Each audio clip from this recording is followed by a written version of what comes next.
The grand archive of Nexus Prime stood like a crystal mountain at the heart of the galaxy's capital world. Inside its vast halls, thousands of scholars from dozens of species worked to preserve the knowledge of civilizations spanning 3 million years. But today, in the smallest lecture hall on the archive's lowest level, only 12 people had bothered to attend Wheeler's presentation.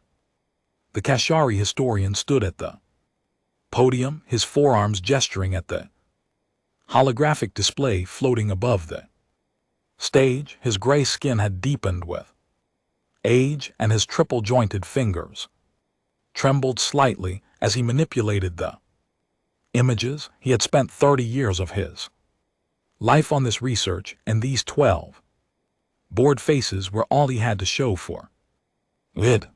The pattern is undeniable, Wheeler said, his voice carrying the clicking undertones of his species. In 17 separate databases across the concordant, we find the same anomaly. Gap in the historical record precisely 843 years ago. Data that should exist simply does not. A young PVATH student in the front row stifled a yawn. Her crystalline features reflected the hologram's light as she checked her communication device under the desk. Wheeler continued, anyway, more significant are these encryption fragments. I have found them in ancient probe data, in archaeological ruins on 6 different worlds, and in corrupted files within our own archives. They all contain references to the same thing, a species that called themselves human, a world they named Earth. We have been over this, Wheeler, came a voice from the back. Professor Quinn Mora, head of the history department, stood with his mantis-like arms crossed. The coordinates you claim are Earth's location lead to an empty system. 1 yellow star, 8 planets, none suitable for advanced life. We sent a survey team there 50 years ago at your insistence. They found nothing. They found a dead world, Wheeler corrected. 3rd planet showed signs of atmospheric modification, ancient radiation signatures consistent with nuclear, consistent with natural geologic processes. Quinn Mora interrupted. You see patterns because you want to see them. This theory of yours, this myth of a lost civilization, it is nothing but academic fantasy. The conquered has maintained records for over 3,000 years. If humans existed, we would know that. Other attendees murmured in agreement. Feller felt his secondary heart sink. He had known this would happen, but hope had driven him to try one more time. Then explain this, he said quietly, pulling up a new image. It showed a piece of metal, roughly hexagonal, covered in strange symbols. This was recovered from the derelict probe I mentioned in my report, the probe that was found drifting at the edge of charted space last year. The room went silent. Even Quinnamora leaned forward slightly. The symbols matched nothing in any known language database, Wheeler continued, but when I applied statistical analysis, I found patterns consistent with a complex written language, and inside the probe's corrupted data core, I found one word repeated over and over. Voyager, along with coordinates. Coordinates to where? Asked the Porvathy student, suddenly interested. To a location 2,000 light-year beyond the void barrier. Gasps echoed through the hall. The void barrier was the edge of explored space, a region where stellar density dropped dramatically and navigation became nearly impossible. No Concordat vessel had ever traveled beyond it. There was simply no reason to go into that empty darkness. This is Madness, Quinora said, but his voice had lost its certainty. Even if your probe is real, even if these symbols mean something, you are suggesting that an entire civilization existed, advanced enough for space travel, and then simply vanished. Where did they go, Velar? Why would they hide? I do not know, the old historian admitted. But I intend to find out.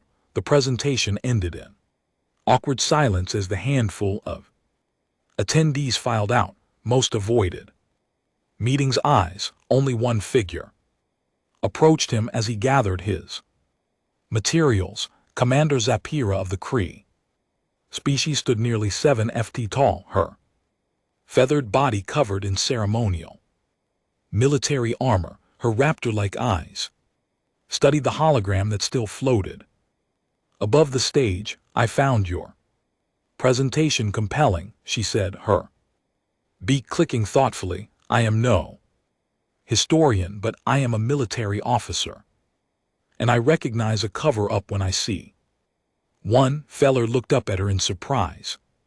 You believe me? I believe something strange is happening, Saphira replied. I have access to certain classified reports.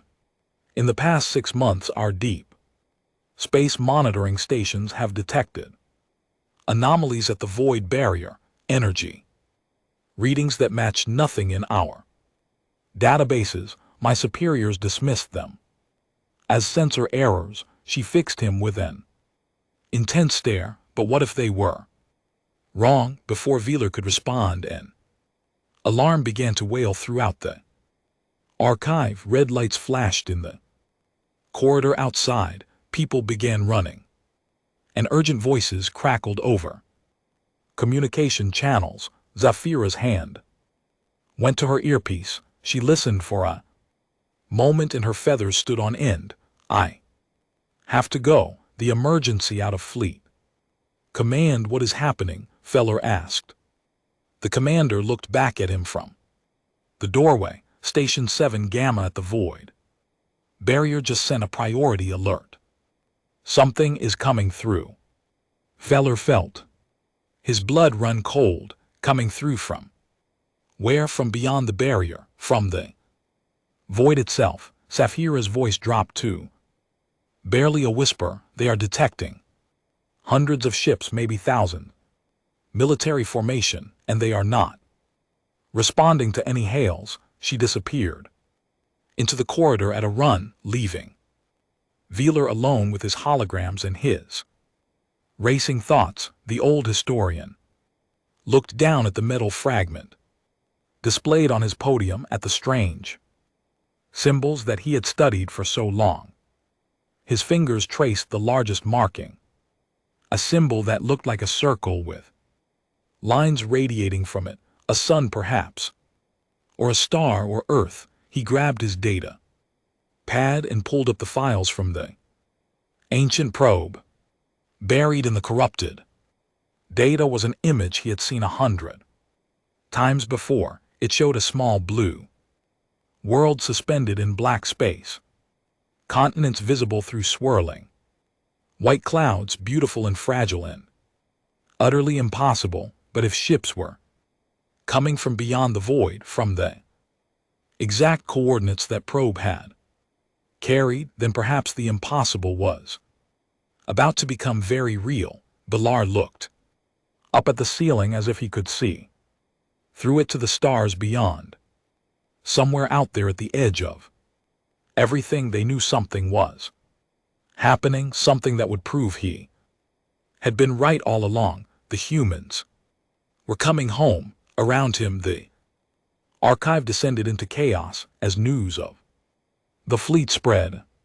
Scholars ran to their stations, politicians were summoned, and military channels lit up with emergency traffic. The Concordat, which had known peace for 1,000 years, suddenly remembered what it felt like to face the unknown. In the heart of that chaos, an old historian smiled for the first time in years. His life's work had been vindicated. But as he gathered his research and prepared to join whatever response was being organized, a small voice in the back of his mind whispered a question: if humans had hidden themselves away for 800 years, erasing their existence from galactic memory, what had they been hiding from, and more importantly, if they were coming back?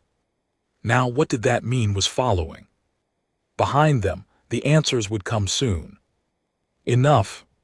The void was opening, and Earth's fleet was emerging from the darkness between stars. The galaxy was about to remember a species it had forgotten, and nothing would ever be the same again. The bridge of the Concorded flagship Sovereign wing hummed with nervous energy. Commander Zapira stood at the tactical station, her talon hands gripping the console as she studied the sensor readings around her. Officers from 4 different species worked there, stations with practiced efficiency, but she could feel the fear beneath their professionalism. On the main view screen, the unknown fleet hung in the darkness of space like a swarm of metal predators, 217 vessels ranging from small escorts to massive battleships that dwarfed anything the Concorded had ever built. They had emerged from the spatial tier 6 hours ago and had been sitting in perfect formation ever since. Absolutely silent, still no response to our hails, reported Lieutenant Schench. From communications, the insectoid officer's mandibles clicked in frustration. I have tried every standard frequency and several non-standard ones. They are receiving our signals. They are just choosing not to answer. Admiral Krishan, the fleet commander, paced behind Zapira's station. The old Morvathy scaled skin had taken on a darker blue, a sign of stress in a species. This is unacceptable. We have 18 battle groups positioned around them, and they sit. They're like they own the space. If they wanted peace, they would talk. If they wanted war, they would attack. What are they waiting for? Sapphira studied the alien vessels more closely. Their design was unlike anything she had ever seen. Angular and utilitarian, with none of the elegant curves that characterized Concorded shipbuilding. They bristled with weapon emplacements and armor plating. These were ships built for one purpose, war, but something else caught her attention. Admiral, look at their hull markings. Can we enhance image? Sector 37. The screen zoomed in on the side of one of the massive battleships. They painted in white against the dark gray hull was a symbol, a circle containing a map of continents and oceans surrounded by text and unknown characters. Get Velar up here, Sapphira said suddenly. Now 10 minutes later, the Kashari historian stumbled onto the bridge, his robes disheveled and his breathing heavy from running through the ship's corridors. But when he saw the symbol on the screen, he froze. That is it, he whispered. The symbol from the probe. This is them. These are humans. Before anyone could respond, every console on the bridge lit up simultaneously. The communication station erupted with sound as dozens of channels opened at once. They are hailing us, Shentok said, his voice rising with surprise. All frequencies. They are broadcasting on every possible channel simultaneously. On screen, Admiral Krishan ordered. The view screen flickered and a face appeared. Zafira had seen many species in her career, but this one made her breath catch. The human woman who looked back at them seemed almost familiar, like she could have been Kree or Pivatha, but was neither. Smooth skin, bilateral symmetry, binocular vision, simple and Elegant and somehow unsettling in that simplicity. Concorded vessel, this is Admiral Sarah Chen of the United Earth Expeditionary Force. The human's voice was clear and strong, translated by their systems into perfect concorded standard. I apologize for the delay in responding to your hails. We needed to verify your intentions and confirm certain historical data before making contact. Admiral Christian stepped forward. I'm Admiral Christian of the Concorded Defense Fleet. You have entered concorded space without authorization with a military force that can only be considered an invasion fleet. Explain your presence.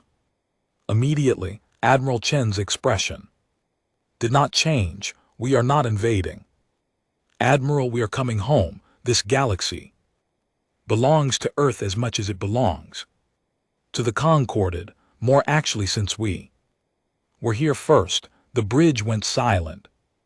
Veeler moved closer to the screen, his forearms trembling. You are really human from Earth, but the records, they missing data. How are you? The historian, Chen asked, focusing on him. The one who has been searching for us. Veeler, correct. Yes, the old Kashari. Breath, yes, I am him. I have spent my life looking for proof that you existed for the first time, Admiral. Chen smiled. It was a sad expression. Then you deserve to know the truth. 843 years ago, Earth was one of the most advanced civilizations in this galaxy. We had explored thousands of systems, made contact with dozens of species. We were preparing to help found what would become your conquered. She paused, and her smile faded. Then the devourers came. The word sent a chill through the bridge. Safira had never heard it before, but something in the way Chen said it made her skin prickle beneath her feathers. What are devourers? Admiral Christian demanded. A nightmare, Chen replied. Species that had evolved beyond biological form into something worse.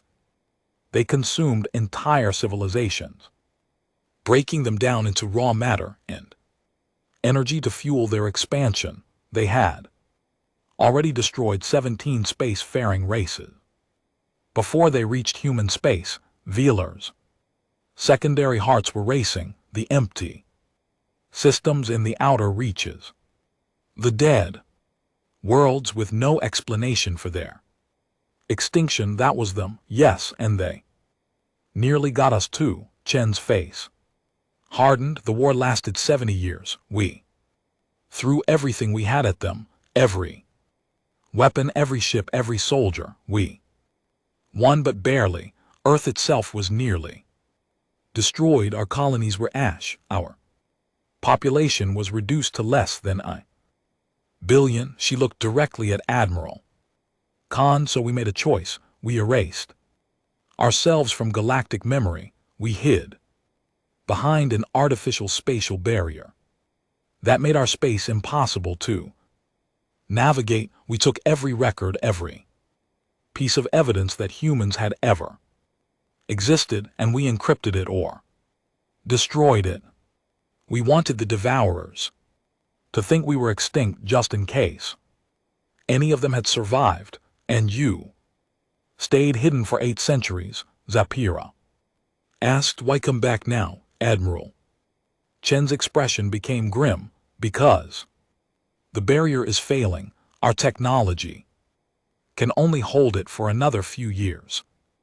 And because 3 months ago our deep space scouts detected something at the edge of the galaxy, energy signatures we hoped we would never see again. The devourers, Veeler whispered, they are coming back.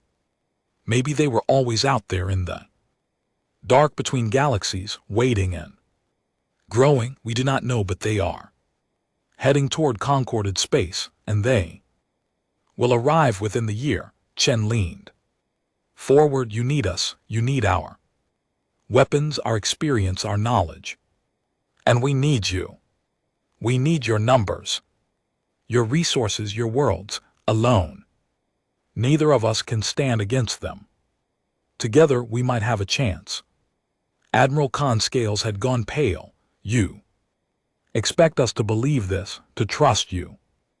You appear with a war fleet and tell us horror stories about monsters from the dark. For all we know, you are the threat. Then let us prove it, Chen said. Send a delegation to Earth, see what we have built, see our records of the war. Make your own judgment. Before Krishan could respond, proximity alarms blared. Across the bridge, tactical displays lit up with red markers, multiple vessels. Breaking formation, the tactical officer shouted, "It is not the humans, it is our own ships." Faction identifiers show they are supremacy fleet vessels. Jira's blood went cold. The supremacy was a radical faction within the conquered that believed in species purity and military strength above all else. They had been quiet for years, but now they are locking weapons on the human fleet. Tactical reported firing on the screen. A dozen concorded vessels opened fire on the human formation. Plasma bolts and missiles streaked across space toward the closest human ships. What happened next took less than 3 seconds. The human fleet moved not with the careful, calculated maneuvers of concorded doctrine, but with a speed and precision that seemed impossible. Point defense systems lit up like a wall of light, intercepting every missile while the ships themselves rolled and shifted, letting plasma bolts pass harmlessly through their formation. Then the humans returned fire, not at the ships. Sapphira realized immediately, but at their weapons, precise surgical strikes that disabled every gun, every launcher, every offensive system on the attacking vessels without destroying a single ship or killing a single crew member. It was over before Admiral Krishan could even order a ceasefire. 12 concorded vessels hung dead in space, powerless but intact, their crews completely unharmed. Admiral Chen's face reappeared on the screen. She did not look angry, she looked tired. Admiral Krishan, I hope that demonstration makes our intentions clear. We do not want war with the concorded, but we will defend ourselves if necessary, and as you just saw, we have had 800 years to perfect the art of war. She stood from her command chair. I am sending coordinates for a wormhole gate that will take your delegation to Earth. Come see what we are trying to protect. Come see what we are asking you to help us defend, and then decide if you would rather face the devourers alone. The transmission ended. In the silence that followed, Sapphira found herself looking at Velar. The old historian was crying, tears streaming down his gray face. They are real, he whispered. After all this time, they are real. Admiral Krishan slumped into his command chair. Get me the High Council now and prepare a delegation. He looked at Sapphira. Commander, you will lead it. Take the historian, take whoever you need, go to Earth, find out if we are about to face salvation or damnation. Sapphira straightened, saluting crisply, but inside her mind was racing. Humans were real, Earth was real, and something called the Devourers was coming. The galaxy, the wormhole transit took only minutes, but to Sapphira it felt like hours. She stood on the observation deck of the diplomatic shuttle, watching reality twist and bend around them as they traveled through impossible distances in the blink of an eye. Beside her, Belthar pressed all 4 hands against the transparent aluminum viewport, his eyes wide with wonder. Functional wormhole technology, the historian breathed. We have the math for this, but we never solved the power. Requirements, the energy needed to stabilize a gate this size should require the output of an entire star. Maybe it does, said Council Representative THNE from behind them. The massive Urgoth folded his arms. Across his chest, his rocky features set in a permanent scowl. Maybe these humans have learned to drain stars. Would you still think them saviors? Then historian Veeler did not answer. He was too busy staring at what lay ahead. The wormhole iris opened and they emerged into the Sol system, and there, hanging in the darkness like a blue jewel, was Earth. Zephyra felt her breath catch. She had seen thousands of worlds in her military career, but something about this one was different. Maybe it was the unique ratio of ocean to land. Maybe it was the swirling white clouds that seemed to dance across its surface, or maybe it was simply knowing that this world had been hidden for so long, a secret kept from the entire galaxy by the ancestors. Feller whispered. It is beautiful. It is a fortress, Tyne corrected grimly, pointing at the tactical display. He was right. As their shuttle approached Earth, the defensive network became visible. Thousands of satellites orbited the planet in precise patterns. The moon itself bristled with weapons platforms and shield generators. Massive stations hung at the L-rangy points, their surfaces covered in sensor arrays and railgun emplacements. This is not a home world, Tyne said. This is a military installation that happens to have a planet at its center. Their shuttle was met by an escort of sleek human fighters that guided them toward a massive orbital station. As they docked, Zephyra noticed something strange about the humans. They could see through the viewports. They moved with a casual confidence that spoke of people who felt completely safe, despite living in the heart of a war machine. Admiral Chen met them personally at the airlock. She wore formal uniform now, dark blue with silver insignia, and she was not alone. Behind her stood a dozen other humans, each wearing different colored uniforms or civilian clothes. Zephyra realized with a start that she was looking at representatives of Earth's entire government and military structure. Welcome to Earth Station Alpha, Chen said, offering the concorded salute, which Zephyra returned. On behalf of humanity, I welcome you to our home.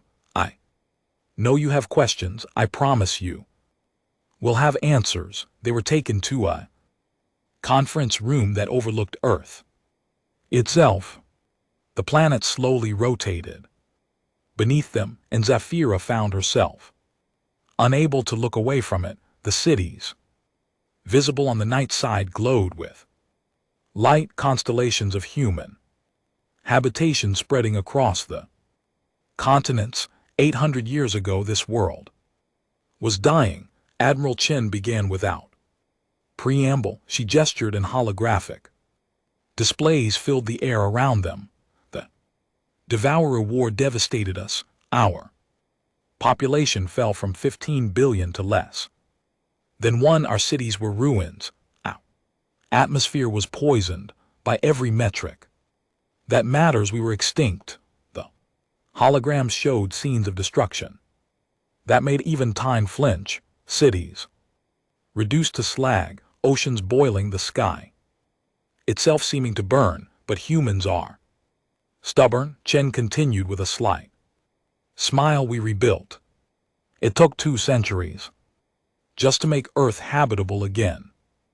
Another century to restore our population to sustainable levels, and all that time we stayed hidden because we knew one truth above all others. She pulled up a new image, a starfield unremarkable except for strange dark shapes moving through it, as Zapira. Watch one of the shapes passed in front of a star and she saw it clearly. For just a moment, a thing of nightmare geometry, all angles and surfaces that seem to exist in more dimensions than should be possible. The devourers do not die easily, Chen said quietly. We thought we had destroyed them. We hunted down every ship, every station, every fragment of their civilization we could find. We burned their worlds and scattered their fleets across the cosmos. But we could never be certain we had gotten them all, so we hid. We erased ourselves from history. We built our barrier and waited. For what? Sapphira asked. What were you waiting for? For them to forget us or for them to come back, whichever happened first. Chen looked at each of them in turn. We have spent 8 centuries preparing for this moment. Every human is trained in basic combat. Every city has shelters and defensive positions. Every ship in our fleet was built with one purpose: to survive the next encounter with the devourers. Wheeler leaned forward, his analytical mind working. You said you monitored the galaxy during your isolation. You watched the concorded foreman grow. Why did you not contact us before? Why wait until now? Because we needed to be certain, answered a new voice. An elderly human woman stepped forward from the back of the room. Her gray hair was tied back and she wore the simple clothes of a civilian, but something about her presence commanded attention. I am Dr. Elizabeth Okonkwo, head of Earth's long-term strategic planning division. For 800 years, my predecessors and I have been watching and waiting, calculating the optimal moment for reintegration.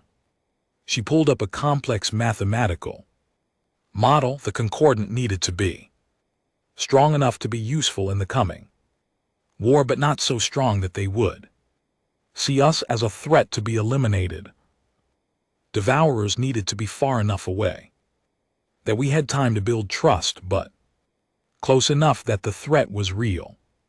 And we needed to be certain that our barrier was failing, because revealing ourselves before that point would have wasted centuries of sacrifice.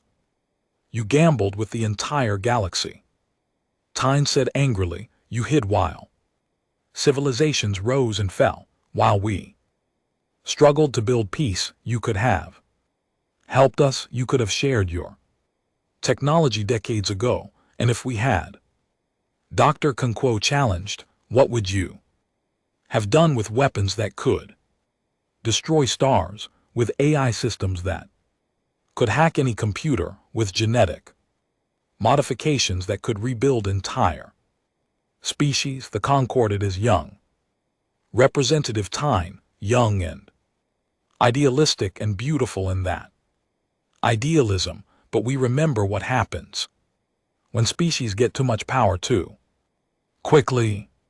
We remember because we nearly destroyed ourselves that way. She gestured to the planet below. Every human alive has been raised with the memories of the fall. We teach our children about the wars that nearly ended us long before the devourers came. We remember the nuclear fires, the biological weapons, the runaway AI that killed billions. We clawed our way back from the brink of extinction twice, once by our own hand and once by the devourers. We will not give others the tools to do the same. The room fell silent. Then Admiral Chen spoke again. But now the choice is no longer ours to make. The devourers are coming whether we like it or not, and you need to understand what that means. She pulled up a star chart. Red markers indicated a path cutting through the outer reaches of concorded space. 3 months ago, Our scouts detected their vanguard, 27 colony worlds in their direct path. If they maintain their current speed, they will reach the first inhabited system. 6 months. How many ships? Zafira asked, her military mind already calculating. Defensive positions, not ships. Chen said quietly, devourers do not build ships the way we do, they grow them. Massive biomechanical constructs that can operate independently or link together into larger structures. Our scouts counted over 5,000 separate entities in the vanguard alone, and behind them, somewhere in the dark, between galaxies, is their main fleet. We estimate at least 50,000 more. Then's rocky face had gone pale gray. 50,000. The entire Concorded defense fleet has less than 10,000 ships. Now you understand why we need each other, Dr. Okonkwo said. Alone we are both doomed. Together we might survive, but only if you trust us, only if you let us help prepare you for what is coming. Veeler had been silent, studying the data with his historian's eye for patterns. Now he spoke up, his voice thoughtful. You have a plan, I can see it in how you structured this meeting. You did not bring us here just to show us Earth. You brought us here to make us an offer. Admiral Chen smiled. The historian sees clearly. Yes, we have a plan. We call it the Sanctuary Protocol. We share our military technology, our tactical knowledge, everything we learned fighting the Devourers the first time.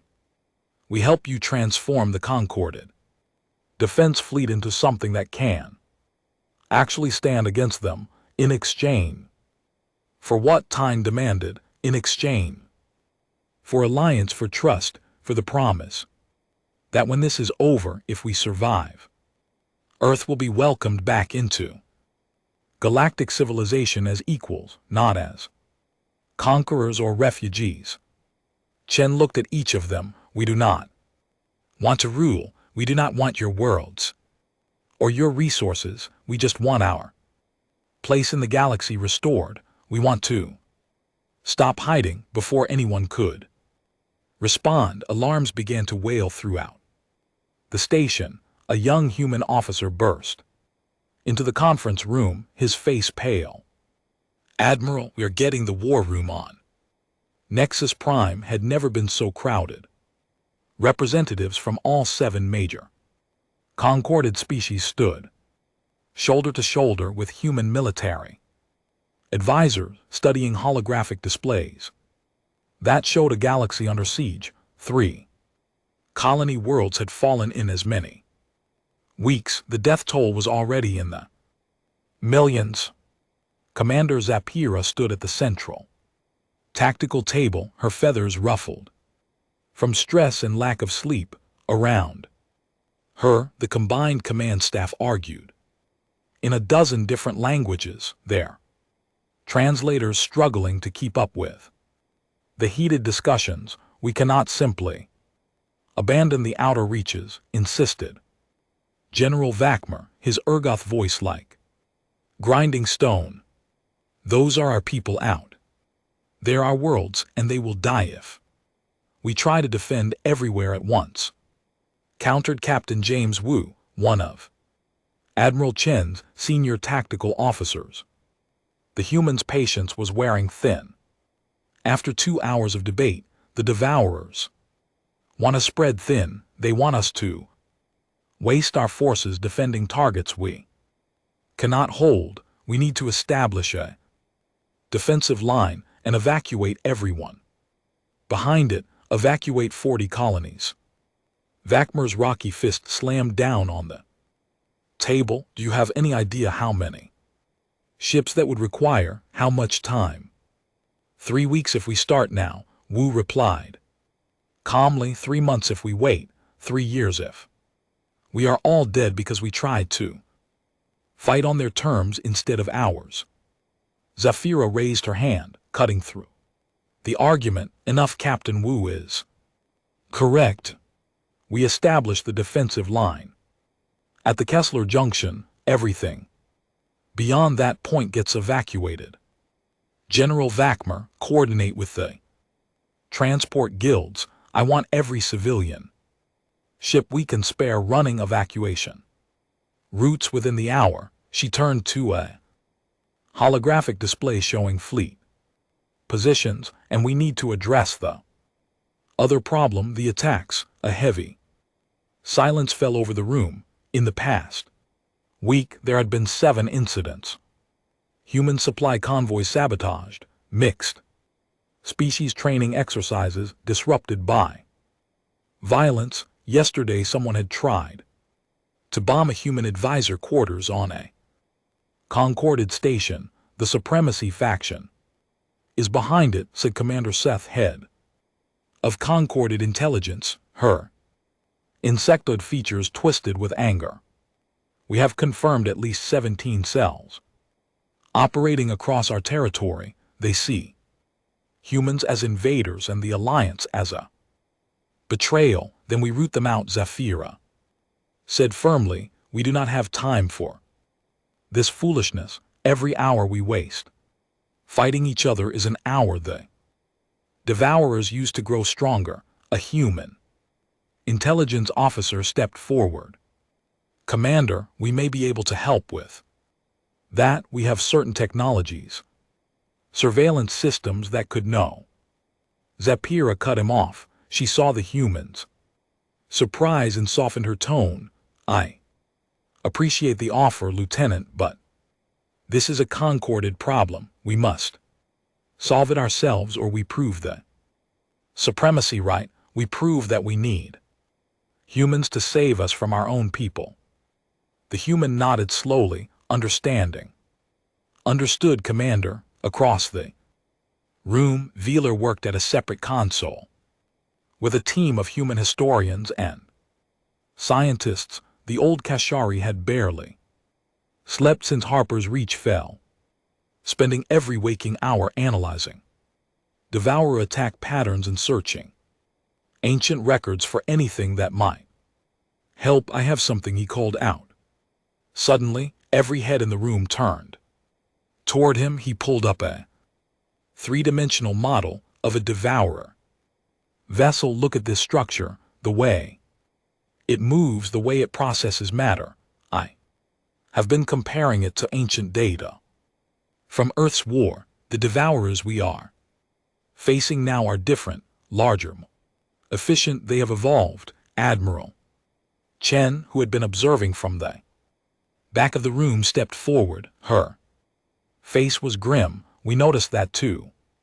The ones we fought 800 years ago needed to consume entire populations to power their larger forms. These ones seem to do it faster, better, because they learned, Balar said excitedly. Do you not see? The Devourers are not just biological machines. They adapt, they evolve. They took what they learned from fighting you and became stronger, which means they have a memory. Admiral Chen finished, her eyes widening. They remember Earth. They remember what we did to them, and they have been preparing for a rematch just like we have, Captain Wu added, which means our old tactics might not work anymore. The room erupted in worried murmurs. Zafira felt a chill run down her spine. If the Devourers had spent 8 centuries evolving specifically to counter human weapons and tactics, then the advantage they were counting on might not exist. Then we adapt faster, she said, her voice cutting through the noise. We have something they do not. We have 7 species working together, each with different strengths. We use that. We create tactics they have never seen before. Over the next 72 hours, Zafira barely left the command center. She worked side by side with human advisors, learning their aggressive hit-and-run tactics while teaching them concorded defensive formations. They argued, compromised, and slowly began to forge something new, not human. Doctrine, not concorded doctrine. Something that belonged to both. The first real test came at the colony world of New Meridian. The Devourers arrived with a force of 300 bioships, expecting to find a helpless target. Instead, they found the combined fleet waiting for them. Saphira commanded from the bridge of the Sovereign Wing, now refitted with human shield generators and weapon systems around her. The mixed fleet held position in a formation that would have been impossible 3 weeks ago. Human cruisers providing covering fire for concorded carriers, Kree fighters flying escort for human bombers. 7 species working as one. They are breaking into attack formation. Reported tactical energy signatures are spiking. They are preparing to fire. Let them come closer, Zephyra said, her talons gripping her command chair. Wait for it, wait. The Devourers surged forward, their bio ships writhing through space like living things. At 500 km they opened fire. Beams of energy that could tear through standard concorded shields lanced out toward the fleet. Now Zephyra ordered, execute maneuver Chimera. The fleet exploded into motion. Human vessels with their superior speed darted forward to draw fire, while concorded ships activated their newly installed phase shift generators, briefly existing in a different dimensional state that made them immune to energy weapons. Then, before the Devourers could adapt, craters swarmed through the gaps in their formation, targeting the weak points that Veeler's research had identified. It was chaos. It was beautiful, and it was working. Multiple Devourer vessels breaking apart.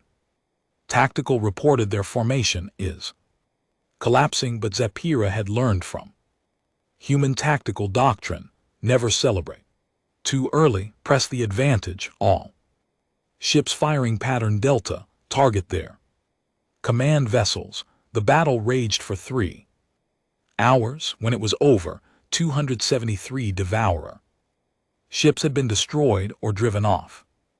The fleet had taken damage, lost ships, lost people, but New Meridian was saved.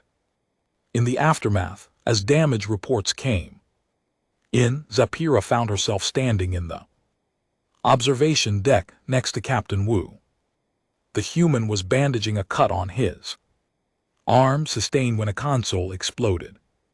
During the battle, we did it, Wu said quietly. We actually did it. We won a battle, Zephyra corrected. The war is far from over. Yeah, but we proved it is possible.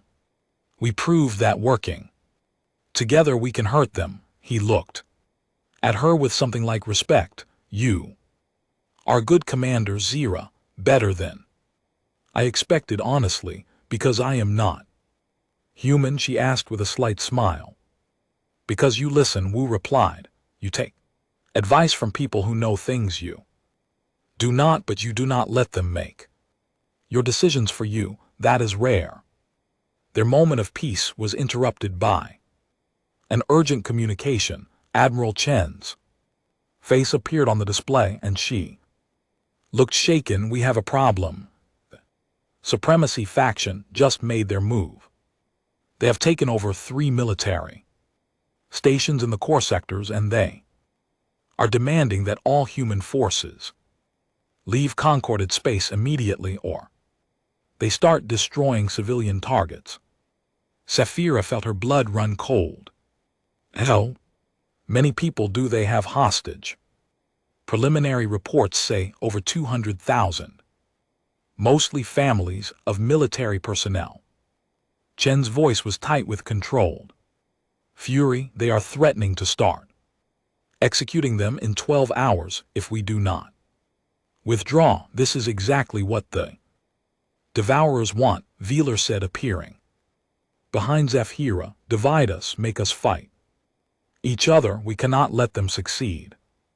I know, Zephyra said. She was already moving, calling up tactical maps of the taken stations, but we also cannot let 200,000 people die. We need a plan, we need commander, interrupted a concorded intelligence officer. We are receiving a transmission from one of the captured stations. It is coded for you.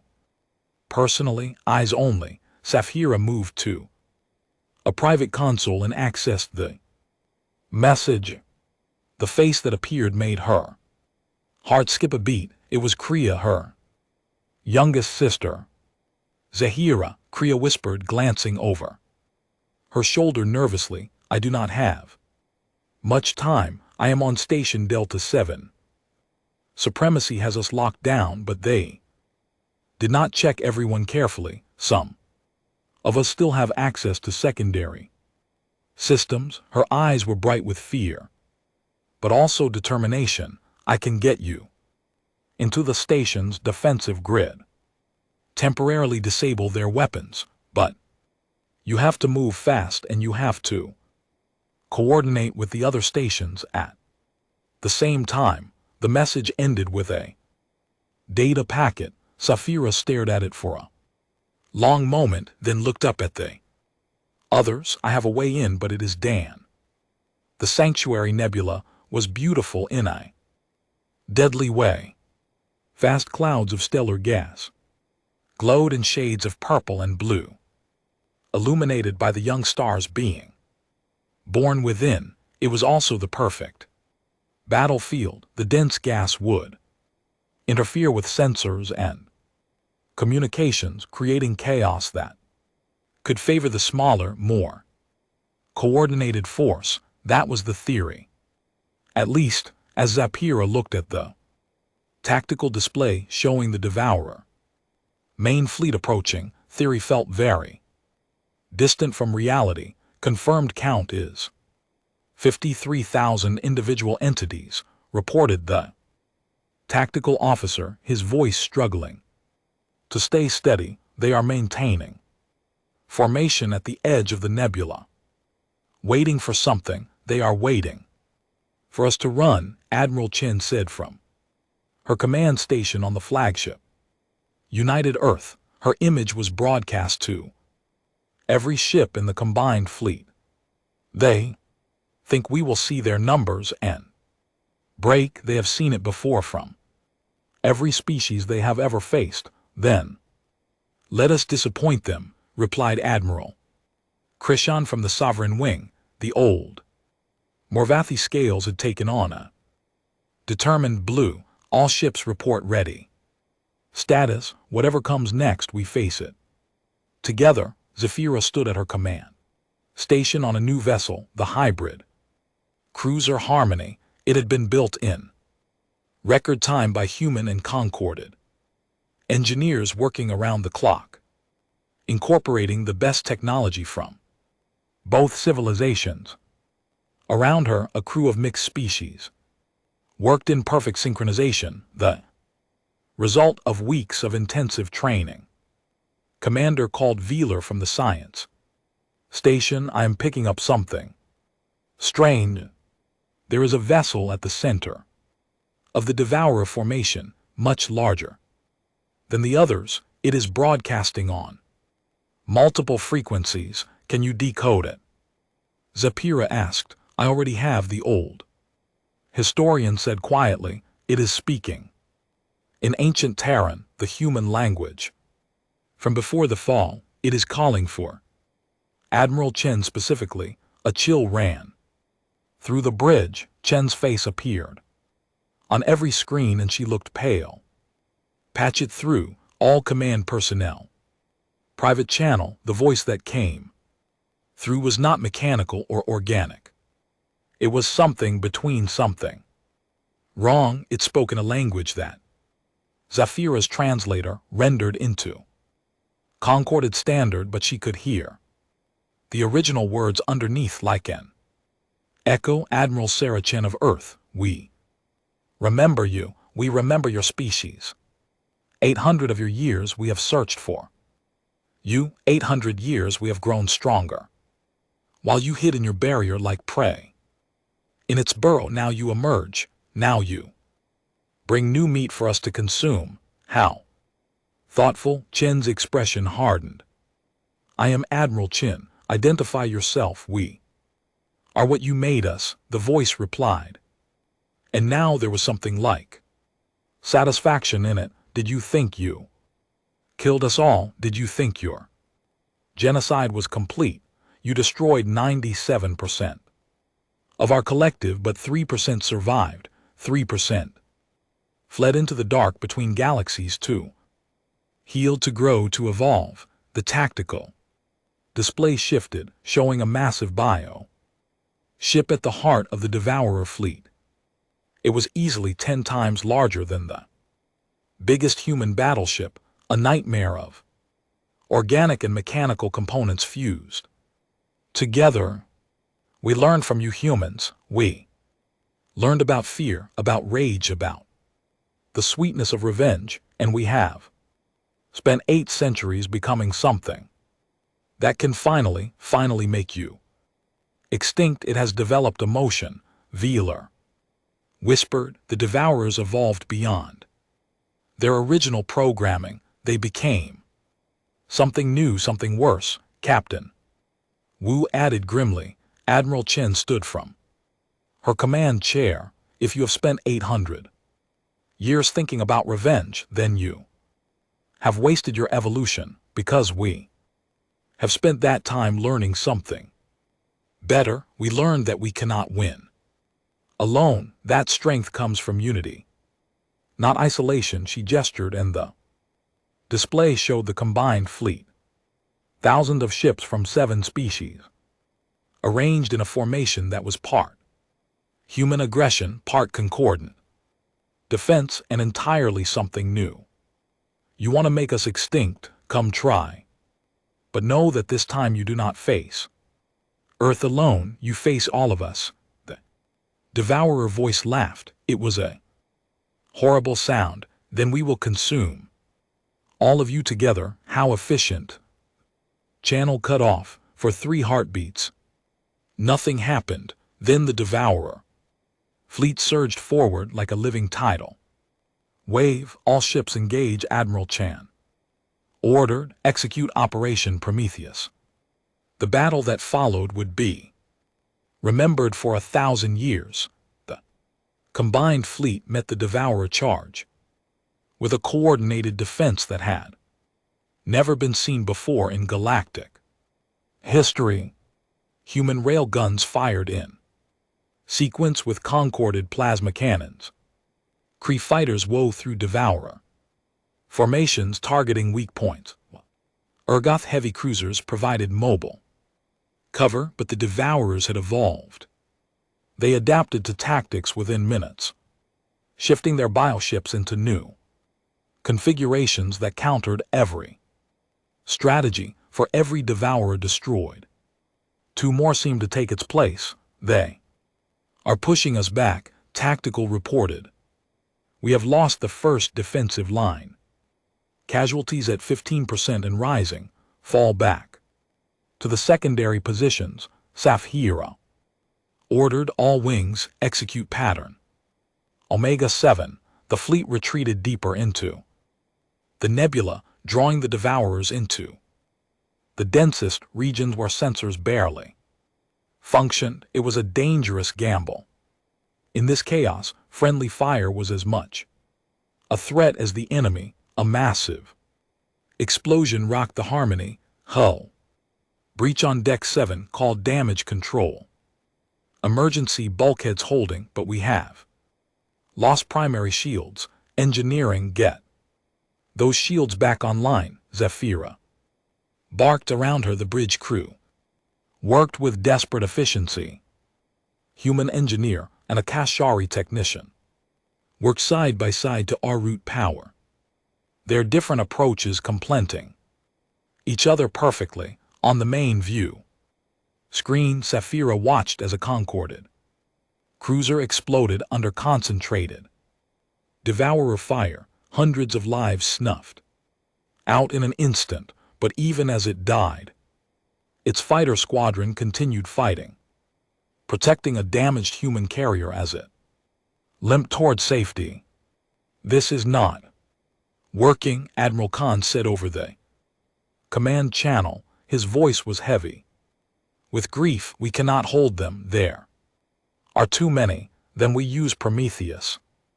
Admiral Chen replied, but her voice trembled slightly. "Captain Wu, begin the firing sequence." Saphira pulled up the tactical data on Prometheus. It was a weapon of desperate times, a network of satellites hidden throughout the nebula that could ignite the stellar gases in a chain reaction. The resulting explosion would destroy everything within light years, including most of the combined fleet. "Admiral, the evacuation is not complete," Captain Wu reported. "We still have 17 ships with battle damage. They cannot reach minimum safe distance in time." "I know," Chen said quietly, "but if we do not fire, all 50,000 ships die. This way we save most of them. It is the logical choice," Jill Zapira repeated, "but not human and not concorded. There must be another way." Balar's voice cut through the command channel, urgent and excited. "There is. I have been analyzing the Devourer communications, the way they coordinate their fleet. They are still using a hive structure, but evolved, more complex, more like a society." "What good does that do us?" demanded Admiral Khan. "Because societies can be reasoned with," replied the lead Devourer, the one that spoke to us. "It said we learned about fear and rage, but it also said we not. They still think collectively, but now they have individual nodes that can think independently. What if we could communicate with those nodes? What if we could show them that this war is not necessary? They are trying to kill us," Wu said flatly. "I do not think they want to talk, but why are they trying to kill us?" Balar pressed. "Listen to what the leader said. We destroyed 97% of their collective. We committed genocide against them. From their perspective, they are not attacking, they are defending themselves against a species that nearly made them extinct." A long silence filled the command channel. Then Admiral Chen spoke, her voice thoughtful. "You think they are traumatized, that they are driven by fear, not hunger?" "Yes," Balar said. "Everything about their evolution makes sense if you see them not as mindless predators, but as survivors suffering from collective trauma. They consume other species because they fear extinction. They attack humans because we proved we could destroy them. It is all fear. Then how do we stop them?" Zafira asked. "We offer them what they truly need: sanctuary, safety, a place in the galaxy where they do not have to fear extinction anymore." Balar was speaking faster now, his excitement building. "We combine the human first contact protocols with concorded diplomatic algorithms. We broadcast on every frequency using mathematical proofs and universal concepts to show them we mean peace, not surrender." "Peace, it will never work," Wu said, but he sounded uncertain. "It might not," Velar admitted, "but it is better than killing ourselves with Prometheus." Admiral Chen looked at the tactical display, at the ships dying, at the weapon that could end it all. Then she looked at the faces on the command channel. Human concordant, 7 species that had learned to trust each other in just a few short weeks. "Do it," she said. "Velar, you have command of all communication systems. Broadcast your message." "Captain Wu, delay Prometheus firing sequence, but keep it armed. If This does not work, we